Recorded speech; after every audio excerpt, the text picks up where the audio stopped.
Hello everyone, good morning. Let's start. We are going to start chapter 3rd. Chapter name is We Are a Bit Different. हमने पिछली class में Helen killer के बारे में पढ़ा था. अगेन रिवाइज कर रही हूँ मैं हेलन किलर के बारे में. Birth 27 June 1880 and death 1 June 1968. Helen killer की बर्थ 27 जून 1818 को हुआ. देन डेथ 1 जून 1968 को हुआ. Okay. Helen Adams Keller was an American author, political activist and lecture. It means Helen Keller एक ऐसी महिला थी जो ऑथर मीन्स लेखक थी. पॉलिटिकल एक्टिविस्ट मीन्स होता है समाज में सुधार करने वाला. इट मीन्स इनके बाद हमारे समाज में डीफ, डफ एंड ब्लाइंड के लिए स्कूल ओपन हुआ या फिर उनको शिक्षा देने के लिए सोचा गया. एंड लेक्चरर इट मीन्स व्याख्याता, मतलब बच्चों को शिक्षा देना.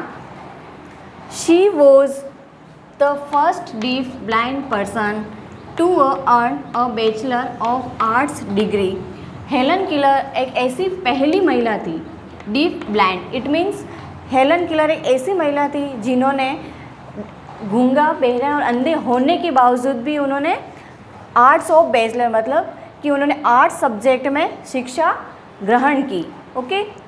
नेक्स्ट फॉर एग्जाम्पल, इनके आने के बाद या इनके बाद हेलन के बाद हमारे समाज में ऐसा सुधारक हुआ या हमारे समाज में सोचा गया कि हमें अंधों के लिए, बहरों के लिए और गूंगे के लिए एक स्कूल भी शुरू होने चाहिए या करवाना चाहिए. उनको भी हमें शिक्षा देनी चाहिए. तो फर्स्ट फॉर एग्ज़ाम्पल, हम एग्ज़ाम्पल के थ्रू समझेंगे कि सबसे पहले हम ब्लाइंड के बारे में पढ़ेंगे कि ब्लाइंड को, अंधों को शिक्षा कैसे दें. तो in a thick cloth bag put some similar item as different pen, pencil, sketch pen etc.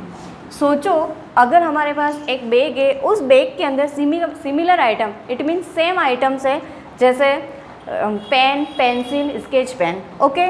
Ask one of your friends to put his hand in the bag and identify an item with eyes close. अब जैसे हमने सोच लिया है कि हमारे पास एक bag है और उस बैग में pen, pencil, sketch pen drop है. ओके. अब आप अपने फ्रेंड से क्वेश्चन आस्क करो कि आइज़ अपनी आइज़ को क्लोज करके आप उन आइटम को सर्च करो, ढूंढो. इट मीन्स कि सोचो कि इसमें कौन सा पेन है, कौन सी पेंसिल है और कौन सा स्केच पेन है. Okay. One day, one by one you all try to identify each item. और आइज़ क्लोज होने के बाद आप उस सारे आइटम्स को आइडेंटिफाई करो वन बाय वन कि कौन सा पेन है, कौन सा पेंसिल है और कौन सा स्केच पेन है. Okay. Next, you might have identified the items by touching them. It means हम उन आइटम्स को कैसे आइडेंटिफाई करेंगे? By touching. It means touch के द्वारा उन आइटम्स को हम आइडेंटिफाई करेंगे. आइटम पेन, पेंसिल और sketch pen. Okay. Those of our companions who are unable to see identify alphabets by touching. It means ऐसे हमारे साथी जो unable to see it mean जो देख नहीं सकते, वैसे हमारे साथी कैसे आइडेंटिफाई करेंगे अल्फ़ाबेट को? Bye touching. इट मीन्स हमारे ऐसे साथी जो नहीं देख सकते हैं वो अल्फ़ाबेट को टच करके आइडेंटिफाई कर सकते. Them with the help of a particular system. अब पेन कोई आइटम होता है, उसको हम आइडेंटिफाई टच करके फाइंड आउट कर सकते हैं कि ये पेन है या पेंसिल. बट अल्फ़ाबेट को हम टच करके कैसे फाइंड आउट कर सकते हैं कि वो ए है या बी है?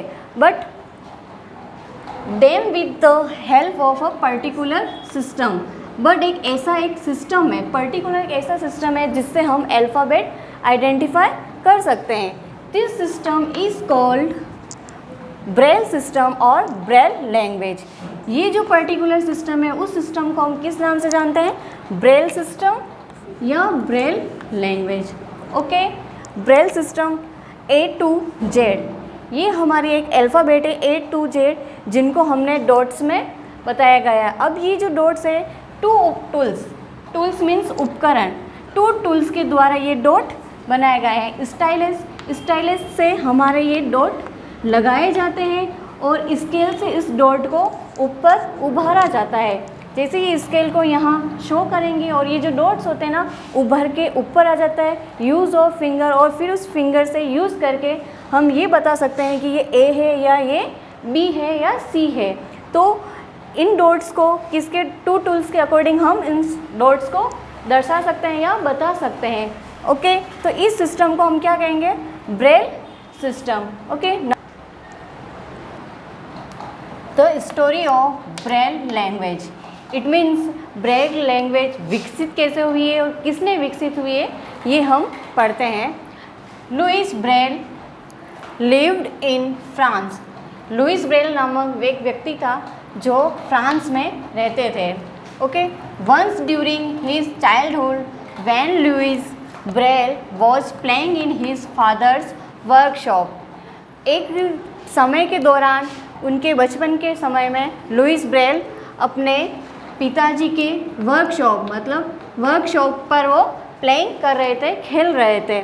हीज आइज गॉट हर्ट, और उस दौरान उस प्लेइंग खेलते समय उनकी आँखों पर चोट लग गई। हीज लॉस्ट हीज आइज, उस दौरान उन्होंने अपनी दोनों आँखें की रोशनी खो दी। Louis Braille was a brilliant student.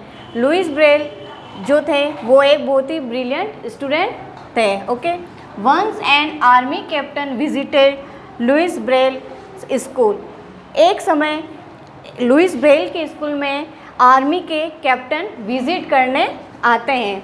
And he showed the students and the teachers the language based on 12 points invented by himself. इस दौरान जो कैप्टन थे आर्मी के, वो उन्होंने क्या सुझाव दिया टीचर्स और स्टूडेंट्स को कि 12 पॉइंट्स की उन्होंने सुझाव दिए कि जो ऐसे पर्सन जो देख नहीं सकते हैं उनको शिक्षित करने के लिए उन्होंने 12 पॉइंट्स ऐसे हैं जिनको उन्होंने क्या किया, सुझाव दिया है।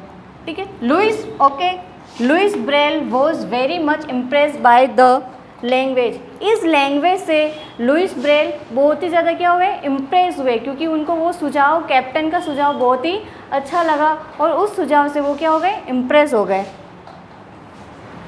Louis Braille with his efforts modified this 12 points language into 6 point language. फिर लुइस ब्रेल ने क्या किया, उन 12 पॉइंट्स को मॉडिफाई करके 6 पॉइंट्स में उन्होंने क्या कर दिया, कन्वर्ट कर दिया। 12 पॉइंट्स की जो लैंग्वेज थी उसको 6 पॉइंट की लैंग्वेज में कन्वर्ट करके उन्होंने उस लैंग्वेज को डेवलप किया। जैसे हमने देखा था कि A to Z को हमने किसके माध्यम से बता रखा है, डॉट के माध्यम से। उनके जो 2 टूल्स थे वो कौन से थे, स्टाइलस एंड स्केल। स्टाइलस के द्वारा तो हम क्या करते थे कि हम डॉट्स शो करते थे और स्केल के माध्यम से उनको डॉट्स को उभर कर हम फिंगर्स के द्वारा उस डॉट्स को समझने की कोशिश करते थे, जिससे इस लैंग्वेज का क्या हुआ, विकसित हुई। तो ब्रेल लैंग्वेज को किसने विकसित की, लुइस ब्रेल ने। ओके, और लुइस ब्रेल भी खुद स्वयं क्या थे, वो ब्लाइंड थे। तो ऐसे व्यक्तियों के लिए ये एक लैंग्वेज विकसित की गई है जो देख नहीं सकते हैं और इसके बाद भी वो अपनी शिक्षा ग्रहण करने चाहते हैं। ओके, मिलते हैं नेक्स्ट वीडियो में।